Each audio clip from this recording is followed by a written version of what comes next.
This is what our squash plant is looking like. It is taking over.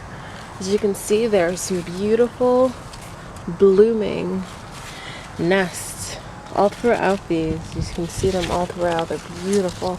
So many. And this is that whole entire plant. It's taken over this whole entire side. We have let me see. It's taken over. We have our cherry tomatoes, which are basically just pickable. Take them as you need it. We have some more squash in here. And you can see those growing in. We have some tomatoes. I repotted. We have a watermelon plant. Some cucumber. You can see the cucumber blossoms here growing. And there are a few of those in here. So we'll get a few cucumbers this year. Our peppers are looking phenomenal.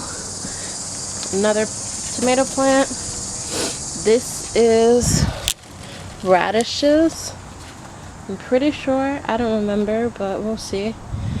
Our kale is looking fabulous. The butter lettuce look amazing. The peppers are growing rapidly. You can see they're all throughout the garden. We have our pea plants here. Some radishes in the center.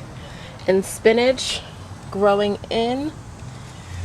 We have catnip, which is an herb. We have our peppers that are growing gorgeously throughout. Like, they're growing so well. So proud of them. They're so healthy.